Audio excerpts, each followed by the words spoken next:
Hello, আসসালামু আলাইকুম। সুপ্রিয় চতুর্থ শ্রেণীর শিক্ষার্থীবৃন্দ, বাংলা ক্লাসে তোমাদের সকলকে স্বাগত জানাচ্ছি। আশা করি সবাই ভালো আছো। আজকে আমরা পড়ব তোমাদের বাংলা পাঠ্য বইয়ের হাত ধুয়ে নাও এই গল্পটি।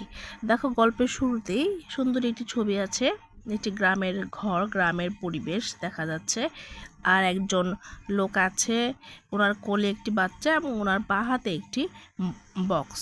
এটি হচ্ছে পাঠের শুরুর ছবিটি। চলো শিক্ষার্থী বন্ধুরা, আমরা গল্পটি সুন্দর করে পড়ে আসি। তোমরাও মনোযোগী হয়ে পড়বে আশা করি আমার সাথে। তো গল্পটির নাম হচ্ছে হাত ধুয়ে নাও। অন্তু খুব হাসি খুশি ছেলে, পড়াশোনায় ভালো, খেলাধুলায়ও বেশ, কিন্তু একটু চঞ্চল। মামাকে মা জানিয়েছিল আজকাল অন্তুর শরীরটা সবসময় ভালো যায় না। প্রিয় ভাগ্নেকে অনেক দিন দেখেননি মামা, তাই ছুটি নিয়ে দেখতে এসেছেন। অন্তু বাইরে খেলা করছিল। মামার আসার কথা শুনে ছুটে ঘরে চলে আসে। ঘরে ঢুকেই সুগন্ধটা পায় সে। মামার হাতে ওর প্রিয় খাবার বিরিয়ানি। বিরিয়ানি দেখেই মামার দিকে হাত বাড়ায় সে। তর সইছে না, প্যাকেট খুলে নিয়েই হাত দিয়ে খাবলে খেতে শুরু করে। কি যে মজা মামা! অন্তুর কথা শেষ না হতেই মামা ওর হাতটি সরিয়ে দেয় খাবার থেকে। বললেন, অন্তু, এভাবে কেউ খায় নাকি?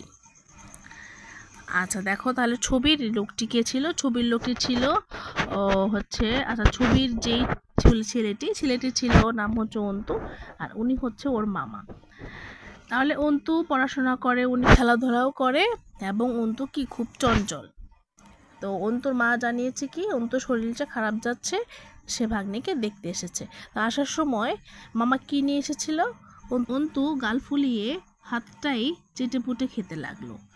অমনি আবার মামা ওর হাত চেপে ধরলেন। অন্তু এভাবে খায় না। ভিতর থেকে মাও এসে অন্তুকে বকাবকি করলেন এভাবে খাওয়ার জন্য। আহ বুবু, তুমি আমার বকছো কেন? এটা মামা ভাগিনার ব্যাপার, আমি দেখছি। ওর মামা বলছে যে ওর মা যখন ওকে বকাবকি করছিল, ওর মামা আবার ওর মাকে বলছে যে বুবু তুমি বকছো কেন? এবার মামা ওকে খাবার ঘরের পাশে হাত ধুতে নিয়ে গেলেন। সাবান দিয়ে অন্তুর হাত ধুয়ে দিলেন। বিরিয়ানির প্যাকেটের পাশে বসিয়ে দিয়ে বললেন, নাও এবার খাও। তার মানে অন্তু সাবান দিয়ে হাত ধোয়নি, এই জন্য মামা তাকে খাবার খেতে বাধা দিয়েছিল।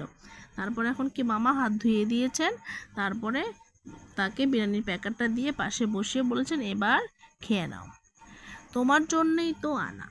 খেতে খেতে অন্তুর নাকের সর্দির পানি এসে যায়। ও সেটা বাঁ হাত দিয়ে টিপে শার্টে মুছে নেয়। মামা দেখে আবার চোখ পাকান। তো অন্তু আরেকটা ভুল কি করলো, যে অন্তুর নাকে যে সর্দির পানি এসেছিল সেটা কি করলো, সে বাঁ হাত দিয়ে মুছেছে, তো মুছেছে, আবার কি করেছে, শার্টেও মুছেছে।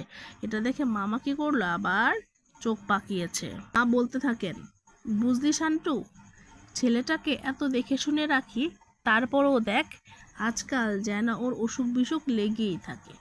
ভাবছি ভালো ডাক্তার দেখাবো। তাহলে ওর ছেলে অন্তুর মা কি বলল, শান্টু। তাহলে শান্টু হচ্ছে ওর মামার নাম। বাবা তাতে যোগ করেন, শান্টু, তোমার জন্য তোমার জানা ভালো ডাক্তার কেউ আছেন? মানে এটা অন্তুর বাবা বলছে। আচ্ছা, আমি দুদিন আছি, একটু দেখে নি। মনে হয় ওর কোনো বিশেষ অসুখ নেই। ওর দরকার স্বাস্থ্যবিধি সম্পর্কে আরও সতর্ক হওয়া। তাহলে মামা কি বলেছিল, যে আমি দুদিন দেখি, তারপর ওর আসলে তেমন কোনো অসুখ নেই, ওর স্বাস্থ্যবিধি সম্পর্কে সচেতন হতে হবে। কি সম্পর্কে? স্বাস্থ্যবিধি। একটু পরেই দেখা গেল অন্তু টয়লেট থেকে বের হচ্ছে, তারপর সোজা ছুটে গেল খেলতে। তার মানে কি করলো, অন্তু টয়লেট থেকে বের হয়েছে, বের হয়ে খেলতে চলে গেল। আচ্ছা, সন্ধ্যায় মামা অন্তুর সঙ্গে কিছু সময় কাটালেন। ওর সারা দিনের চলাফেরা, হাত মুখ ধোয়া, গোসল করা, খাওয়া দাওয়া সব কিছু সম্পর্কে আলোচনা করলেন। পরদিন বিকেলে অন্তুর সঙ্গে মামা মাঠে গেলেন। ঘরে ফিরে মামা নিজে দাঁড়িয়ে থেকে অন্তুর হাত মুখ ধোয়ালেন। মা দেখে খেয়ে মুচকি হেসে বলেই ফেললেন, আমার কথা তো শোনে না বাছা, এখন মামা এসেছে বলে কত ভালো ছেলে। তার মানে মাকে বলেছে, মার কথা কিন্তু অন্তু একটু শোনে না। এখন মামাকে পেয়ে মামার কথা শুনে সে কী করছে, বাইরে থেকে খেলাধুলা করে এসে হাত মুখ ধুয়ে নিচ্ছে। বাবা হেসে বললেন, না অন্তু তো বরাবর পরিষ্কার পরিচ্ছন্ন আর ভালো ছেলে। কেন বাবা কি বলছে যে না অন্তু তো বরাবরই পরিষ্কার পরিচ্ছন্ন আর ভালো ছেলে। মামা বললেন, হ্যাঁ ভালো ছেলে বটে, তবে পরিষ্কার পরিচ্ছন্ন কতটা সেটা তো দেখছি। তারপর অন্তুকে বাবা মার সামনে বসে মামা বললেন, আমি সব দেখলাম ভাগিনা, তোমার একটা অভ্যাস ভালো করতে হবে, আর তা হচ্ছে হাত ধোয়া। এটা কি করতে হবে? হাত ধোয়াটা তার ভালো করতে হবে। তুমি ঠিকমতো হাত ধোও না, হাত পরিষ্কার করো না, বিশেষ করে খাওয়ার আগে ও পরে আর টয়লেট করার পরে। তাহলে মামা কখন কখন হাত ধুতে বলেছে দেখো, খাওয়ার আগে, পরে এবং টয়লেট ব্যবহার করার পর।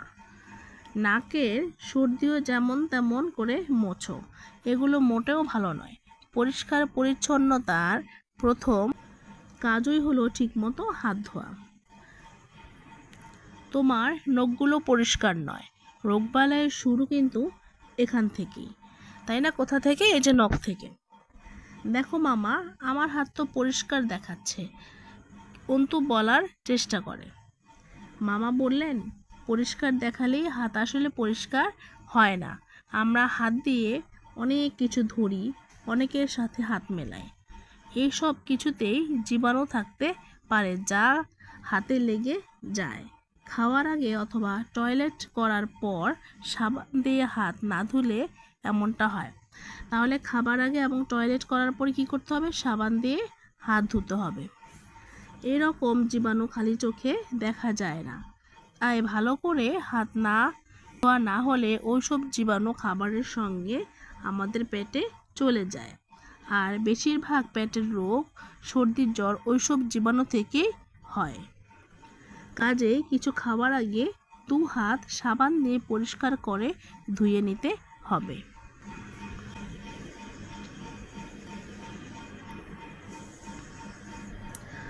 এটা একটা অভ্যাস।